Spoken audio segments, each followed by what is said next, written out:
কোন দল কার সাথে নির্বাচনী সমঝোতা করবেন, এটা যার যার দলীয় যে নীতি, মতাদর্শ, কৌশলগত অবস্থান, তার উপর ভিত্তি করে ঠিক করবেন। এই স্বাধীনতা চীনকে ধ্বংস করে ফেলেছে, এটাকে পুনরুদ্ধার করার জন্য ঐক্যবদ্ধ হওয়া দরকার। আপনিও যদি সেখানে আপনার অধিকার প্রতিষ্ঠা করবার জন্য ভূমিকা নিতে চান, আপনিও তো আক্রান্ত হচ্ছেন। সেই কারণে আপনাদের কাছে আমরা আবেদন করব, এই প্রশ্নে আমাদের গণতান্ত্রিক এবং ধর্মনিরপেক্ষ শক্তি, বামপন্থী ফ্রন্ট সহ আমাদের ঐক্যবদ্ধভাবে এগোতে হবে। এটাই হচ্ছে এই সময়ের সবচেয়ে জরুরি প্রয়োজন। আমরা বিশ্বাস করব ত্রিপুরা রাজ্যের মানুষ এই সমস্ত গণতান্ত্রিক ধর্মনিরপেক্ষ শক্তিকে এই প্রশ্নে কার্যকরী ভূমিকা নেওয়ার মতো একটা জায়গায় নিয়ে যাওয়ার ক্ষেত্রে গুরুত্বপূর্ণ ভূমিকা আপনারা গ্রহণ করবেন। অভিজ্ঞতা কি? গত নির্বাচনে যাদেরকে সবচাইতে বেশি প্রলুব্ধ করেছিল যুব শক্তি, কি প্রতিশ্রুতি বলে আপনাদের ভারাক্রান্ত করব না, আপনারা আমার চেয়ে বেশি জানেন। আমাদের আগের বক্তারা এগুলো বলবার চেষ্টা করেছে। কোথায় চাকরি? এই সরকার থাকবে, আপনার বেকার সমস্যা শোনা হবে। এই যদি বিশ্বাস করেন তাহলে আবার প্রতারিত হবে। যদি কাজের সংস্থানের সুযোগ সৃষ্টি করবার জন্য সরকারের কাজ দেওয়ার প্রশ্নের লক্ষ্যে দরজা জানালা উন্মুক্ত করতে হয়, তাহলে এই যে সরকার, এই সরকারকে রেখে কিন্তু এটা হবে না। একে যদি উৎখাত করে জনদরদি শক্তির সমন্বয়ে বিকল্প একটা সরকার ত্রিপুরায় প্রতিষ্ঠিত করতে না পারেন, বেকার জীবনের যে যন্ত্রণা আকাশচুম্বী হচ্ছে, তার থেকে রেহাই রক্ষা পাওয়ার জন্য বিকল্প কিন্তু কিছু নাই। কোনো প্রলোভনের ফাঁদে পা দেবেন না। 10,323 ভোটের সময়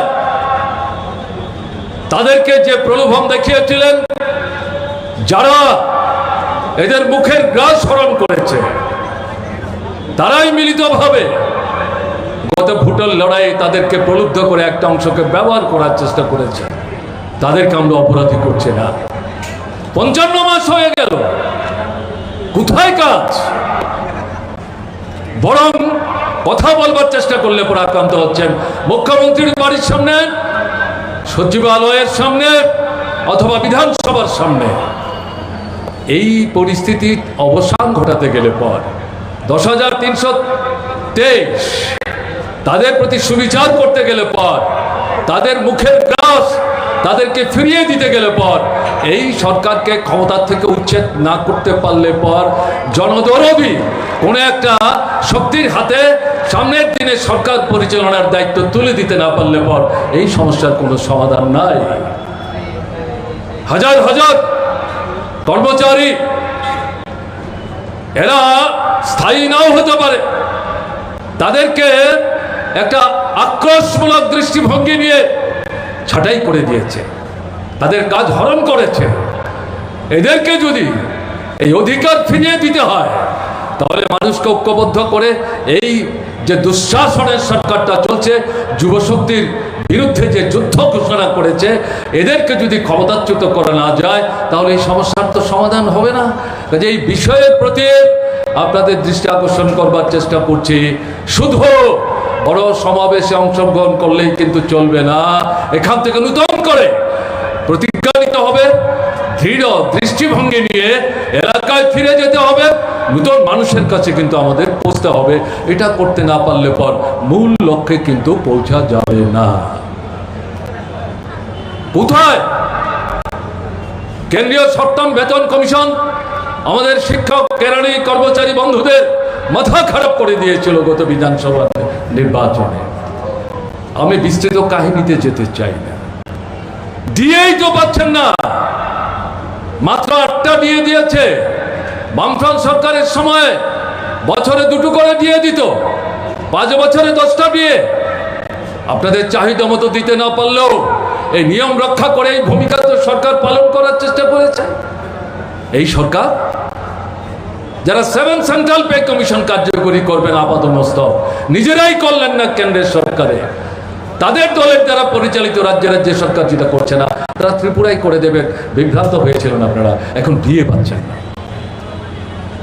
ভিন্ডিকটিভ অ্যাটিটিউড নিয়ে যেখানে সেখানে শিক্ষক ক্যাডারি কর্মচারীদের বদলি করছে, পত্রপত্রিকায় উঠছে এটা একটা ব্যবসার ফাঁদ হয়ে গেছে। বিভিন্ন দপ্তরের কথা উল্লেখ করে বলছে টাকা পেলে বদলি হচ্ছে, টাকা পেলে বদলির যে নির্দেশ এটা সংশোধন করছে। কি চলছে এটা? কাজে এই অবস্থা থেকে যদি মুক্তি চান, এই সরকার থাকবে, আপনার চাহিদা পূরণ হবে, এই আক্রমণ প্রতিহত করা যাবে। ভুল করবে।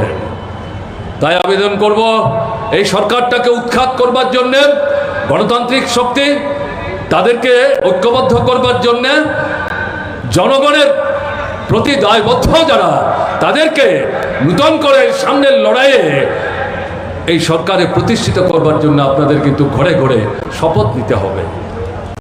না হলে পর এই অবস্থার কিন্তু কোনো পরিবর্তন করা যাবে না। 200 দিন রেগার কাজ হবে, 340 টাকা মজুরি হবে। এখন কি দেখা যাচ্ছে? 32 দিন 35 দিন, তাতে ঠিক সময়ে মজুরি পাচ্ছেন না। মন্ডলের লোকরা লুট করে নিয়ে চলে যাচ্ছে। কোথায় 200 দিন, কোথায় 340 টাকা মজুরি? কাজেই এর থেকে যদি এই লুণ্ঠন থেকে, দুর্নীতির হাত থেকে ত্রিপুরাকে যদি বাঁচাতে চান, গ্রামের যে গরিব মানুষ, শ্রমজীবী অংশের মানুষ, তাদের দুবেলা অন্তত ডাল ভাতের খাওয়ার যদি নিশ্চয়তা আপনি দিতে চান, তাহলে তো এই সরকার থাকলে হবে না। একই ঘটনা ঘটছে শহরের টুয়েট নিয়ে। ভারতবর্ষের কোনো রাজ্যে নয়, বামফ্রন্ট সরকার তারাই ত্রিপুরাতে প্রথম নগরে রেগার আদলে টুয়েট চালু করেছিল। এখানেও তাই হচ্ছে। কাজে টুয়েট বলুন, রেগা বলুন, উন্নয়নমূলক যে দপ্তরগুলো আছে, রাস্তাঘাট, জল, কল, সেচ, এই কাজের সঙ্গে যারা যুক্ত, কৃষি, এই দপ্তরগুলো সম্পূর্ণ নিষ্ক্রিয়, কোনো কাজ নাই। অথচ বাজেটে আমরা টাকা ধরে দিয়ে আসছি, এই টাকা কোথায় যাচ্ছে, কিভাবে খরচ হচ্ছে তার কোনো হিসেব নাই। কাজে এই পরিস্থিতি থেকে শ্রমজীবী অংশের মানুষ, গ্রামের মানুষ, শহরের শ্রমজীবী অংশের মানুষ, তাদেরকে যদি রক্ষা করতে হয় তাহলে এই সরকার থাকবে আর তাদেরকে রক্ষা করা যাবে? এটা হতে পারে? এটা হতে পারে না। এদেরকে ক্ষমতাচ্যুত করতে হবে। সামনের যে গুরুত্বপূর্ণ রাজনৈতিক সংগ্রামটা আসছে, সেই সংগ্রামের দৃঢ়তা নিয়ে, বলিষ্ঠতা নিয়ে, ঐক্যবদ্ধভাবে দাঁতে দাঁত রেখে আপনার জনগণের স্বার্থের পক্ষে আপনার উপর যে আক্রমণগুলো আজকে আসছে, এগুলোর বিরুদ্ধে রক্তাক্ত হয়ে শহীদের মৃত্যুবরণ করেও যারা লাল ঝান্ডা উপরে রেখে আপনার পাশে দাঁড়িয়ে অধিকারগুলো আদায় করবার সংগ্রাম করে চলেছে, এই ভাবাপন্ন যে শক্তি, তাদেরকে যদি আপনি সরকারে বসাতে না পারেন তাহলে তো আপনার এই সমস্যার কোনো সমাধান হবে না। এই দিকটির প্রতি গুরুত্বপূর্ণ ভাবে নজর কিন্তু আপনাদের দিতে হবে। স্কুলে মাস্টার নাই, কলেজে অধ্যাপক নাই, হাসপাতালে ডাক্তার নাই, নার্স নাই, স্বাস্থ্যকর্মী নাই, হাসপাতালে ঔষধ নাই। সাধারণ আপনার যদি অপারেশন করতে হয়, সুই কিনে আনতে হবে, সুতা কিনে আনতে হবে, তুলা গজ ব্যান্ডেজ কিনে আনতে হবে। শুধু গ্রাম থেকে রোগীকে যদি অ্যাম্বুলেন্স করে আগরতলায় আনতে হয়, সেই অ্যাম্বুলেন্সের পেট্রোল ডিজেলের দাম রোগীকে বহন করতে হবে। এ কোন ত্রিপুরা? শ্মশান যে বলেছিলাম, এটা কি এমনি এমনি বলেছি? এই অবস্থা থেকে ত্রিপুরাকে যদি উদ্ধার করতে চান, স্কুলের শিক্ষক, কলেজে অধ্যাপক, হাসপাতালে ডাক্তার, নার্স, প্যারামেডিক্স এবং উপযুক্ত স্বাস্থ্য পরিষেবার ব্যবস্থা যদি করতে চান, এই সরকার থাকবে। লুণ্ঠনের রাজত্ব চালিয়েছে, এবং শিক্ষা দপ্তরটাকে নিয়ে ছেলে খেলা করছে। কাজেই এর থেকে আমাদের ছেলে মেয়ে, তাদের যে ভবিষ্যৎ, যারা ভারতবর্ষের ভাবী নাগরিক, তাদের ভবিষ্যৎকে সম্পূর্ণ অন্ধকার করে দেওয়ার চেষ্টা করছে। তাদেরকে যদি রক্ষা করতে হয়, অসুস্থ মানুষ, গরিব মানুষ, নিরন্ন মানুষ, তাদের যদি স্বাস্থ্য রক্ষা করার জন্য স্বাস্থ্য পরিষেবার ব্যবস্থাটাকে একটা ভালো জায়গায় ফিরিয়ে আনতে হয়, তাহলে এই সরকার রেখে কিন্তু এটা চলবে না। সামনের যে গুরুত্বপূর্ণ রাজনৈতিক সংগ্রাম, এই সংগ্রামকে এদেরকে উচ্ছেদ করার জন্যে দৃঢ়তা, বলিষ্ঠতা নিয়ে ঘরে ঘরে আমাদের সংঘবদ্ধ হতে হবে। নূতন মানুষকে সেখানে জড়ো করার জন্যে আমাদের উদ্যোগ নিতে হবে, উদার দৃষ্টিভঙ্গি নিতে হবে।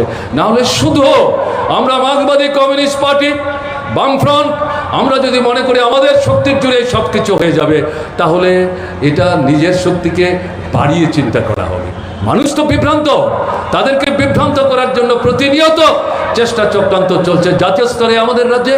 কাজে এর থেকে মানুষকে উদ্ধার করতে গেলে পর মানুষের সাথে জীবন্ত সম্পর্ক, সামাজিক সম্পর্ক আমাদের সুদৃঢ় করতে হবে, তাদেরকে জয় করে আমাদের সঙ্গে আনতে হবে। এই যে গুরু দায়িত্ব, এই দায়িত্ব কিন্তু আমাদের পালন করতে হবে। কৃষক, কৃষি আক্রান্ত, আমাদের লড়াইয়ের ফসল, কৃষকের কাছ থেকে তার উৎপাদিত ফসল একটা ন্যূনতম সহায়ক মূল্যে কেন্দ্রের সরকার কিনবেন। কি চলছে ত্রিপুরায়? ফসল যখন কৃষকের ঘরে আসে, সে যখন বাজারে বিক্রি করতে যায়, যে প্রথম 3 মাস সরকার বাজারে যায় না। ফরিয়া যারা, মিডলম্যান যারা, তারা কৃষকের কাছ থেকে সস্তা দামে তার ফসল কিনে নিয়ে গুদামজাত করে তাদের কাগজপত্র সমস্ত বগলদাবা করে সরকার যখন বাজারে নামে, সেই সরকারের কাছ থেকে মিডলম্যান যারা, এবং এরা মন্ডলের লোক, শাসক দলের লোক, এরা সেখানে টাকা লুটপাট করছে। ভালো বীজ, ভালো সার কৃষক পাচ্ছে না, সেচের মেশিন কাজ করছে না, পানীয় জলের মেশিন কাজ করছে না। কারণ বিদ্যুৎ ব্যবস্থা ত্রিপুরা রাজ্য স্বয়ংসম্পূর্ণ হয়েছিল। উদ্বৃত্ত বিদ্যুৎ আমরা তৈরি করে গেছি। ভারতবর্ষের বাইরে, এমনকি বাংলাদেশে ত্রিপুরা বিদ্যুৎ বিক্রি করে কোটি কোটি টাকা রোজগার করছে। কিন্তু ত্রিপুরা এই জোট শাসনে বিদ্যুৎ ব্যবস্থা বিপর্যস্ত, কৃষি দারুণভাবে আক্রান্ত। কাজে এই পরিস্থিতিতে যদি কৃষককে বাঁচাতে চাই, আমরা রক্ষা করতে চাই, পানীয় জল, সেচ, এই সমস্ত বিষয়কে যদি আবার পূর্বের জায়গায় আরও উন্নত পরিস্থিতির মধ্যে আমরা নিয়ে যেতে চাই, তাহলে পরে এই সরকার থাকবে, আমাদের নিয়ে যাওয়ার স্বপ্ন বাস্তবায়িত করা যাবে, তাহলে ভুল করা হবে। একে উচ্ছেদ করা ছাড়া কিন্তু কোনো রাস্তা নাই। ত্রিপুরার গণতান্ত্রিক আন্দোলনের মূল ভিত্তিটা কি? উপজাতি, অনুপজাতি অংশের মানুষের গণতান্ত্রিক সংগ্রামী ঐক্য, এবং তার ফসল একদিকে যেমন বামফ্রন্ট সরকার, আরেকদিকে হচ্ছে ত্রিপুরা উপজাতি এলাকা স্বশাসিত জেলা পরিষদ। নানাভাবে একে বাধা দেওয়ার চেষ্টা হয়েছে। বিজেপি তো তখন ত্রিপুরাতেই ছিল না। কারা বাধা দিয়েছেন আপনারা জানেন, আমি তাদের নাম এখানে উল্লেখ নাই বা করলাম। এখন কি চলছে? বামফ্রন্ট সরকার এই এডিসি তৈরি করে তাদের যারা নির্বাচিত প্রতিনিধি, তাদের উপর সমস্ত দায়িত্ব ছেড়ে দিয়ে কিন্তু বসে থাকেনি। ভালো অফিসার, তাদের বেতন ভাতা, এডিসি এলাকার সামগ্রিক উন্নয়ন, বিশেষ করে পরিকাঠামো গড়ে তোলা, তার জন্য রাজ্য সরকারের যে বাজেট, তার বড় অংশের টাকা, এবং আমরা ঘোষণা করে বিধানসভার ভেতরে বলেছিলাম 100 টাকা যদি আমরা খরচ করি, 60 টাকা উপজাতি অধ্যুষিত এলাকার জন্য আমরা খরচ করব। এবং তারপরে আমাদের গুরুত্বের জায়গা হচ্ছে তফসিলি অংশ, সংখ্যালঘু অংশের মানুষের এলাকা। এর মধ্যে কোনো রকম তঞ্চকতা ছিল না। এখন কি চলছে? কাজ নাই, রোজগার নাই, খাবার নাই, অনাহার, অর্ধাহার, অনাহার মৃত্যু, সন্তান বিক্রি, বাইরে কাজের জন্য যাচ্ছেন ঘরের ছেলেরা মেয়েরা, ওখানে বেগুনে মারা যাচ্ছেন, মৃতদেহ বাড়িতে ফিরে আনতে পারছেন। কোথায় সরকার? ওখানকার এডিসি যারা চালাচ্ছেন, যে বন্ধুরা, তারা তো কিছু বলছেন না এই সরকারের বিরুদ্ধে। এটা করে তারা যে আলো জ্বালবার চেষ্টা করেছিলেন, এই আলো তো নিভে গেছে, অন্ধকার হয়ে গেছে। তারাই তো জনগণ থেকে এখন বিচ্ছিন্ন হওয়ার চেষ্টা করছেন। আমরা কিন্তু বলছি এডিসিকে রক্ষা করতে হবে, তাকে অর্থ দিতে হবে, ভালো অফিসার দিতে হবে, সরকার থেকে সব দিক থেকে সাহায্য করতে হবে। কার কাছে আমরা বলছি? এই জোট সরকার, তারাই তো সর্বনাশ করছে। তারা থাকবে, এডিসি শক্তিশালী হবে, নিজের পায়ে দাঁড়াবে, উপজাতি জনগণের জীবন যন্ত্রণা ঘুচবে, এই ধারণা নিয়ে যদি আমরা চলবার চেষ্টা করি তাহলে কিন্তু আমরা ভুল করব। তাই যেটা বলবো, এদেরকে সরকার থেকে উচ্ছেদ করে উপজাতি অনুপজাতি অংশের মানুষের ঐক্যকে সুদৃঢ় করে এবং এই ঐক্যকে চোখের মণির মতো রক্ষা করেই সামনের যে রাজনৈতিক সংগ্রাম, সেই সংগ্রামে এই অশুভ শক্তিকে, জনবিরোধী শক্তিকে, গণদুষ্মনদের পরাস্ত করে জনদরদী শক্তিকে এই রাজ্য সরকার পরিচালনার দায়িত্ব তুলে দিতে হবে।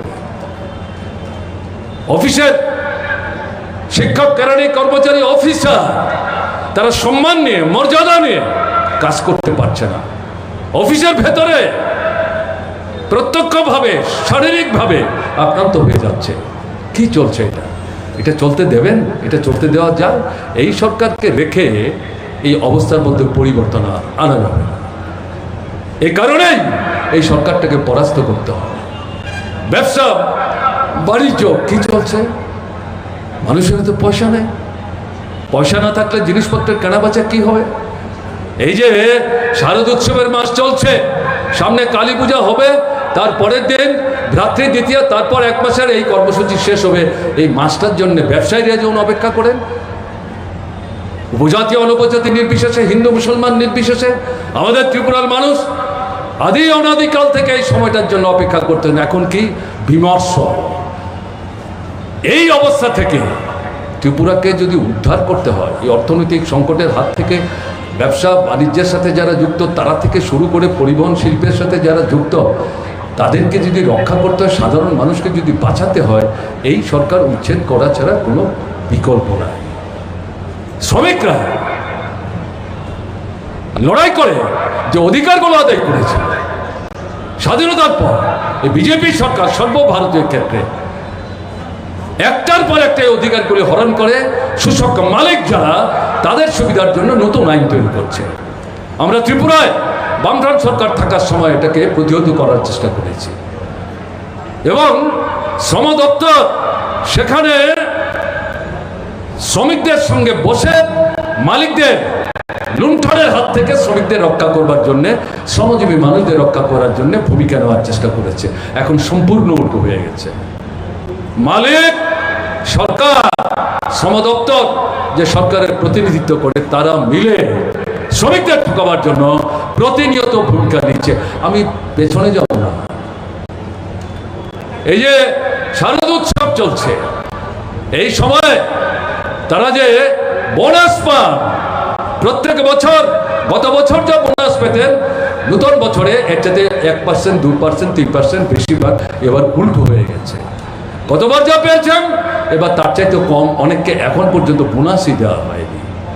আর কালকে গিয়ে দেখা গেল বামফ্রন্ট সরকারের যে প্রকল্প, আপনার এই যে নির্মাণ শ্রমিক, তাদের জন্য শত শত কোটি টাকার যে তহবিল তৈরি করে তাদেরকে সাহায্য করার চেষ্টা করে গেছে বামফ্রন্ট সরকার।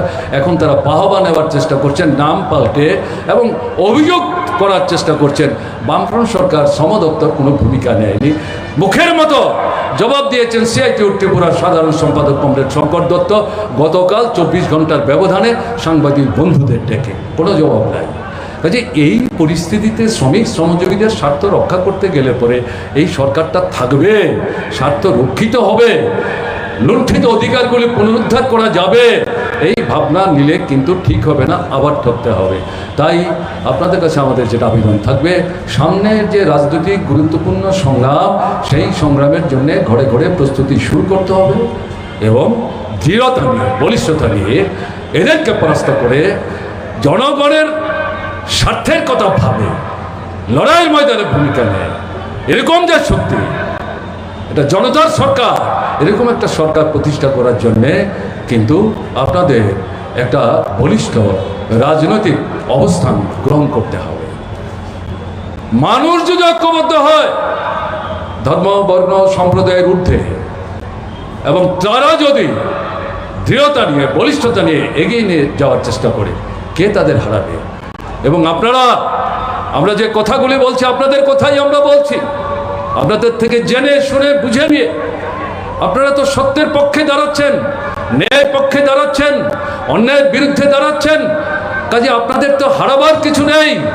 কাজে এই পরিস্থিতিতে দাঁড়িয়ে এটা আপনার কাছে একটা বাড়তি শক্তি, বাড়তি সুযোগ, এটাকে পাথেয় করে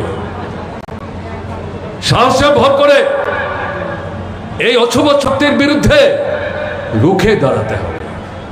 সামনের যে গুরুত্বপূর্ণ রাজনৈতিক সংগ্রাম অপেক্ষা করছে 3-4-5 মাসের ব্যবধানে, ষড়যন্ত্র চলছে। জনবিচ্ছিন্ন যারা, তাদের তো ষড়যন্ত্র করা ছাড়া কোনো রাস্তা নেই। কেন বলছি জনবিচ্ছিন্ন?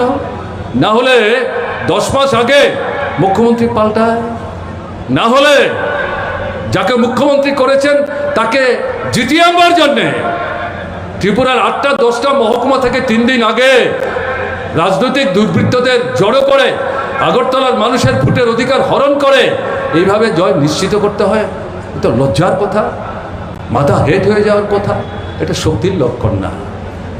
এডিসির ভিলেজ কমিটির নির্বাচন হাইকোর্ট নির্দেশ দিয়েছে। এই নির্বাচন মোকাবেলা করার সাহস নেই, হিম্মত নেই, ভয় পেয়ে নানা কৌশল করে এই নির্বাচনটাকে পেছিয়ে দেওয়ার জন্য অবস্থান গ্রহণ করেছে। দলের ভেতরের অবস্থাটা কি? এখন পর্যন্ত বিজেপি এবং তার সহযোগী যে আইপিএফটি সব মিলিয়ে 6 থেকে 7 জন বিধায়ক দল ত্যাগ করে তারা অন্য দলের সঙ্গে যুক্ত হওয়ার চেষ্টা করছেন। কেউ কেউ হয়তো এখনো অপেক্ষা করছেন। এটা কিসের লক্ষ্য? ভেতর থেকে এই ফাফা, এই দলের যে অস্তিত্ব সেটা উন্মুক্ত হচ্ছে এবং এটা ভেঙে পড়ছে ধীরে ধীরে তাসের ঘরের মতো। এই পরিস্থিতিতে এরা পরিকল্পনা করছে 23-এর নির্বাচনে ক্ষমতায় টিকে থাকবার জন্য, পুনরায় ফিরে আসবার জন্যে এই যে পঞ্চায়েত থেকে আরম্ভ করে লোকসভা নির্বাচন পর্যন্ত, এমনকি এই 4টা বিধানসভার উপনির্বাচনে যে ফ্যাসিস্ট ভূমিকা নিয়ে মানুষের ভোটের অধিকার হরণ করেছে, লুণ্ঠন করেছে, এর চাইতেও আরও ভিন্ন কোনো পদ্ধতির প্রয়োজন হলে পরে তারা নিতে কসুর করবেন না, এরকম ভাবনা নিয়ে তারা অগ্রসর হওয়ার চেষ্টা করছেন। কিন্তু ঘটনা উল্টো। বাইকে বাহিনী যারা এই গত নির্বাচন থেকে শুরু করে এই 4 বছর 4.5 বছর যাবৎ সারা ত্রিপুরায় তারা হল্লা করে বেরিয়েছেন, এদের বাইক তো ভারতবর্ষের বাইরে থেকে আসেনি। তাদের নিয়েই তো 18 নির্বাচন তারা করেছেন, পঞ্চায়েত থেকে লোকসভা এবং বিধানসভার উপনির্বাচন।